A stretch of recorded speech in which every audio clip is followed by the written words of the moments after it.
Christmas Day back in 2008 was a very special day for my then 8-year-old son. You see, my son, and perhaps like some of you, is a huge fan of all things Star Wars. And like most kids who are fans of Star Wars, he had all the stuff. We had the toys, he had the posters, pajamas, bed sheets, and he had all the movies on DVD so that he could watch them over and over and over again. You get the picture. A good portion of my disposable income was going to support George Lucas and the Star Wars franchise. Now, in addition to being a huge fan of Star Wars, my son was also a big fan of Legos. Now, I can attest to that because they were all over the house. Bin after bin filled with pieces. And there was nothing that my son loved more than getting a new Lego set and ripping into it and sitting there and putting it together, taking it apart, and repeating that process over and over again. Now, that Christmas season in 2008, while reviewing my son's Christmas list, first of all, I had to delicately convince him that he probably shouldn't expect to get an Ewok for Christmas because they might be a little hard to find, despite the fact that they're not real. But anyway, while filtering his list for reality, I realized that most things on his list had something to do with Legos, and pretty much everything on his list had something to do with Star Wars. Now, if I'm keeping it real, that was going to make shopping for Santa, a lot easier because pretty much one stop at the Star Wars aisle at any Lego store was pretty much going to take care of everything. But now, of all the things on my son's list, the crown jewel was this: the Lego 6211 Imperial Star Destroyer. Now, up to this point, I believe that most of the sets that my son had received had been pretty small. I think the largest had been about 500 pieces. But this baby, the 6211, is 1,366 pieces of pure awesomeness. And so for an 8-year-old boy, this was huge. Now, if I remember correctly, because admittedly I still have a little bit of trauma from that day, my son opened 5 or 6 smaller Lego sets. And just when he thought that Christmas was over, tucked in behind the tree was one more present with his name on it. And when he tore the wrapping paper off of that, the scream that he let out, for a minute I thought Santa did find an Ewok to deliver to our house. So now, with all of the presents opened, I told my son to take all of his Legos and head down to the basement, and that I would come down and that I would help him out shortly. Now, for those of you that may not be familiar with Lego sets, the company's actually very ingenious. Lego sets are organized in a very intentional fashion. Now, this set, for example, contains 15 bags filled with pieces, numbered 1 through 15, and there are 2 instruction manuals that guide you step by step on assembling a specific section that corresponds with a specific bag number. Things are intended to happen in a very specific sequence. in theory. Now, when I sent my son off to the basement that Christmas morning, I just assumed that he would start with some of the smaller Lego sets that he had received, and that he would wait for dear old Dad to come down and help him out with the 6211. So after I cleaned up some wrapping paper and did a few other things, I grabbed a cup of coffee and I proceeded to head down to the basement for some quality time with my son.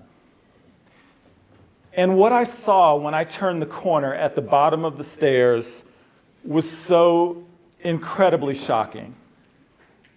On the floor of my basement were 15 bags from the 6211 set, emptied into one large, seemingly monochromatic pile of mess.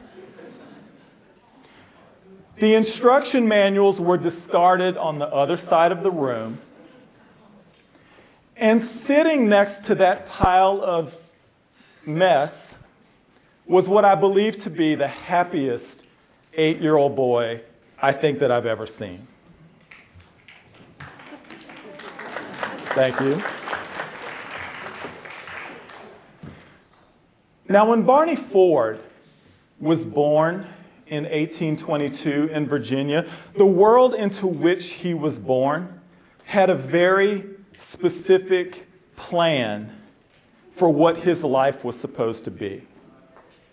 If there had been an instruction manual for Barney Ford's life, it would have read something like this. Step 1, know your place. You are a slave, and slavery is all you will ever know for your entire life. You are not a person, you are property, and your value is measured in your labor. Your potential is irrelevant. Step 2, do not dream beyond your chains. Ambition is nothing that you should concern yourself. That is not for you. The future is not yours to shape. Education is forbidden. You are not to read. You are not to learn to write. You are not to seek knowledge of any kind. Those things are reserved for free men. Step 3, you will work until you can work no more. Your singular purpose in life is to work sunrise to sunset for the rest of your life. You will labor in the fields or wherever else you are told, but never for yourself. Step 4, accept that freedom is not for you. Freedom belongs to others. It is not your right to claim. If you attempt to escape, you will be hunted, you will be caught, you will be punished, and you will be returned to your owner. Step 5, pass this life to the next generation. Just as you were born into this life, so will your children. Their fate, just like yours, is already written. That was the instruction book for Barney Ford's life. It was predestined.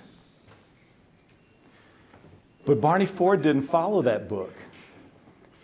Not only did he not follow it, he ripped out the pages and he replaced them with his own vision. He defied the rules of his time. You see, Barney Ford learned to read from a stolen dictionary. And he developed this incredible diction, and he was able to read and quote from Shakespeare. As a young man, Barney escaped from slavery and he made his way to Chicago, where he had the opportunity to apply himself in many new areas and to learn some new skills. He started out in barbering. He was exposed to gold mining. He had the opportunity to work on riverboats where he began to learn the intricacies of the hospitality industry. And Barney did something that was completely unheard of for a black man at that time. He was able to choose his own middle and last name, Barney Lancelot Ford. Now later, Barney and his wife decided that they wanted to go to California, where the gold rush was taking place. And they realized that traveling across the United States at that time for an escaped slave was going to be extremely dangerous. So they decided to go from Chicago to California via ship. So this journey took them to the east coast of the United States, down the Atlantic seaboard, and they eventually landed in Central America, where, while they were there, they decided that they were going to open their first hotel. Now, unfortunately, they ended up losing everything that they had built there. And after a little bit of a roundabout journey, they found themselves in Colorado, where gold was also booming. And so Barney decided that he was going to stake a gold claim, only to have that claim taken from him with absolutely no recourse whatsoever, because he was a black man. So then Barney and his wife decided that they were going to settle in Denver, where he began barbering again, only to lose everything once again in the Great Denver Fire of 1863. So many of the setbacks that Barney and his wife faced would have caused so many other people to give up, but not the Fords. Despite being homeless and completely broke, Barney was able to obtain a loan, one other thing that was completely unheard of for a black individual in that day. And with that loan, he was able to open a restaurant, a saloon, a hotel, and another barbershop down on Blake Street in Denver. And these businesses were so successful that he was able to repay that loan with interest. Barney Ford's life is a testament to what happens when we refuse to be defined by the expectations of others. You see, he was supposed to remain a servant for his entire life, but he became an early entrepreneur and business leader. He was meant to be silent, but he became a political force for justice for all people of color. His story reminds us that no matter what circumstances we inherit, we have the power to rewrite our future. No matter what challenges we face and obstacles we have to overcome, each of us is the architect of our own future, capable of building something that the world has never seen before. Lego had a design and a plan and an intricate instruction book for what this set was supposed to become. I had a plan for what that set was supposed to become. That set was supposed to become exactly what is pictured on the box, and then it was supposed to sit proudly on a shelf like a trophy. My son had a different plan. What appeared to be a giant pile of chaos and mess to me was to my son a never-ending well of opportunity. The pieces of my son's Lego 6211 set never became what's pictured on the box. And by the way, this isn't it. This one's mine. They did, in fact, become many hundreds of other things that were crystal clear in the mind of my son. Now, I'm not going to lie to you. My adult, accountant, analytical brain did not understand my son that Christmas morning. But he did teach me a lesson. Took me a few years to understand it. But that Christmas memory has stuck with me because it reminds me of how often we are handed a script for our life and told who we should be and what we should do. And yet the greatest change makers, the Barney Fords of the world, are the ones who refuse to follow the expected path, and instead they build something entirely new. You see, when you open a Lego set, you've got two choices. First, you can follow the instructions and recreate exactly what someone else has designed.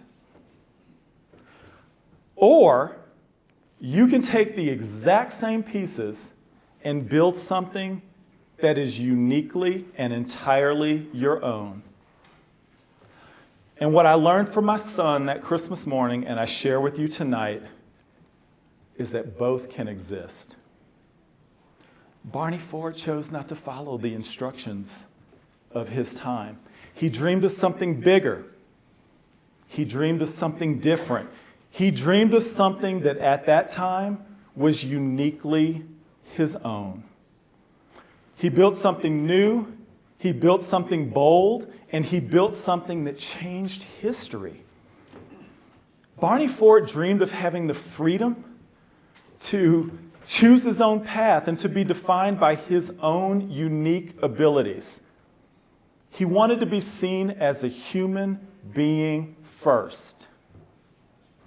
And this human first mentality is the foundation for my work that I call Just Human. See, if you look around, at our core, before our titles and backgrounds and beliefs, we're all human beings first. Just Human is built on the undeniable fact, the undeniable truth that our shared humanity is the foundation for connection, for understanding, and for progress. You see, when we strip away all of the noise and the labels and the barriers, we all share the same fundamental desires. We want to be seen, we want to be valued, we want to be understood, and we want to belong. These are not the privileges of a select few. These are basic human truths. So now, what does this mean for each of us? What does it mean for the young scholars that may be the future beneficiaries of the funding of this scholarship? It means that their story, and perhaps even ours, is still unwritten. No one, no system, no circumstance gets to define our potential. We do. We do. Barney Ford's story is a reminder that no matter what the circumstances are, you are not bound by the circumstances that you inherit.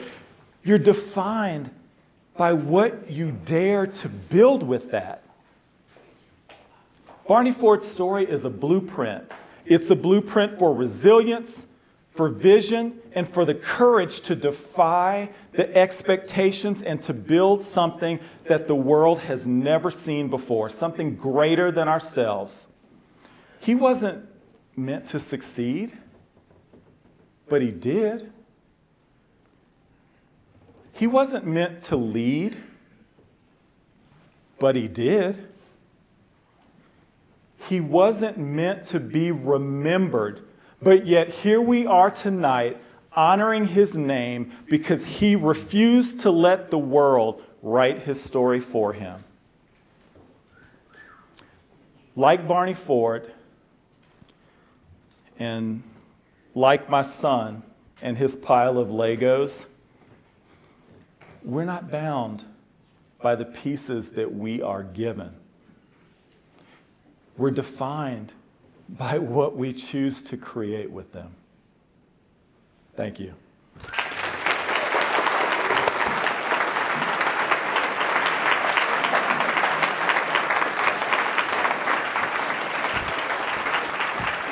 Thanks a lot. Thanks, Jay. That was fantastic. Thanks a lot.